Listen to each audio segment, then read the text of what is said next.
कथा किस लिए? जगत के सुख के लिए। इनमें से कोई व्यक्ति अपना जीवन बदल दे, कोई जीवन परिवर्तन करे, कितना बड़ा काम हो सकता है। कोई अपना थोड़ा सा व्यसन है वो भी छोड़ देंगे, कोई अपने बोलने का तरीका बदल देंगे, कोई अपने व्यवहार का कुछ बदलाव करेंगे, जरूर हो सकता है, सभी तो नहीं। और एक बात याद रखिए, दिल से याद रखिए, बहुत लोग हमारे पर टोपी डाल देते हैं कि इतनी बड़ी बड़ी कथा हो रही है, समाज सुधर नहीं रहा। कथा को समाज को सुधारने का साधन थोड़ी है। कथा के माध्यम से समाज सुधरेगा? नहीं, कभी नहीं। कथा में कौन आते हैं भाई? सज्जन लोग आते हैं, पुण्यवान लोग आते हैं, पवित्र लोग आते हैं। कथा में ज्ञानी विद्वान लोग आते हैं। कथा दुर्जनों के लिए नहीं है, कथा तो सज्जनों के लिए है। इसलिए कभी ऐसा मत बोलना कि इतनी बड़ी बड़ी कथा हो रही, समाज सुधरता नहीं, हम सुधर जाएंगे तो दुनिया सुधर जाएंगी। कथा समाज को सुधारने का साधन नहीं है। कथा तो भक्तों की साधना है, अनुष्ठान है, उपासना है, भगवान की पूजा है। कथा एक यज्ञ है। कथा सुनने की क्या महिमा है। अश्वमेघ सहस्त्राणि वाजपेय शतानि च। बड़े बड़े यज्ञों का पुण्य कथा श्रवण करने मात्र से मिलता है। शिवपुराण ग्रंथ में कहा सज्जने क्रियते कथम, ऐसा नहीं कहा दुर्जने क्रियते कथम। दुर्जनों को अपने जीवन में क्या करना चाहिए ऐसा कुछ कथा में नहीं कहा। कथा में कहा सज्जने क्रियते कथम, सज्जन लोगों को अपने जीवन में किस समय किस प्रकार का निर्णय लेना चाहिए उसके बारे में बताइए। ये भगवान की कथा है। इसलिए रोज कथा सुननी चाहिए और रोज भगवान का अर्चन पूजन दर्शन नित्य करना चाहिए। जैसे भोजन के बिना नहीं चलता हमारा, तो पूजा के बिना कैसे चल सकता है।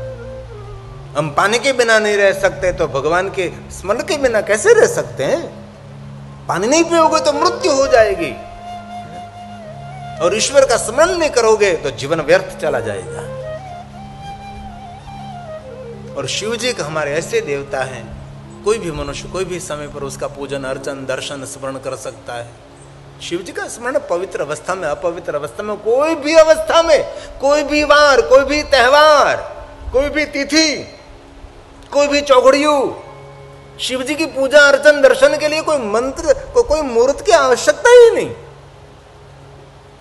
काल चौघड़िया चल रहा है, शिव की उपासना कर सकते, जो कि काल का भी महाकाल है। ये तो हम लोगों ने पता कर लिया कि सोमवार शिव जी, नहीं नहीं, अरे सोमवार तो लक्ष्मी देवी का वार है। सोमवार स्वयं शिव जी का स्वरूप है, चंद्र संबंधी है, चंद्र शिव का स्वरूप है। लेकिन ऐसा क्या कहा कि भाई सोमवार के दिन एक दिन ही शिव की पूजा करें? नहीं, सोमवार तो लक्ष्मी का है, मंगलवार काली देवी का, बुधवार विष्णु जी का, गुरुवार गुरु देवता, शुक्रवार सर्व देवता, रविवार तो सूर्य नारायण का, शनिवार तो रुद्र देव का। कोई भी रुद्र की उपासना शनिवार के दिन करनी चाहिए। मुझे कल कोई बता रहे थे कि आप शनिवार के दिन हनुमान चालीसा का तो पाठ जरूर कराइए। मैं क्यों, मैं कभी कभी भूल जाता हूँ, और ज्यादातर तो मैं शनिवार याद रखता हूँ। और कुछ भी आपको कंठस्थ न हो, हनुमान जी का हनुमान चालीसा तो कंठस्थ होना ही चाहिए। कष्ट को मिटाने वाला, नाचे रोग हरि सब पीरा, जपत निरंतर हनुमत बलवीरा। संकट थे हनुमान छुड़ावे, सभी कष्टों से दुख दूर करने वाले, कष्ट भंजन, भीड़ भंजन, दुख भंजन हनुमान जी हैं। लंबे हनुमान, गोलीबार हनुमान, तोतिंग हनुमान, कितने हनुमान जी हमारे हैं। अलग अलग अलग नाम है ये हनुमान जी।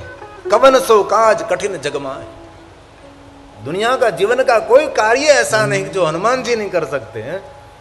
इसलिए सबको हमारे हृदय से प्रार्थना, हनुमान जी को कभी भूलना नहीं चाहिए। हनुमान जी कौन है?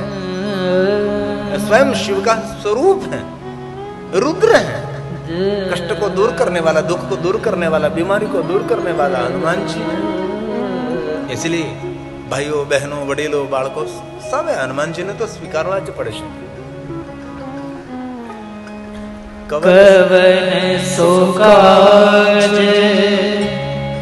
कठिन जग माही। दुनिया का कोई काम ऐसा नहीं जो हनुमान जी नहीं कर सकते।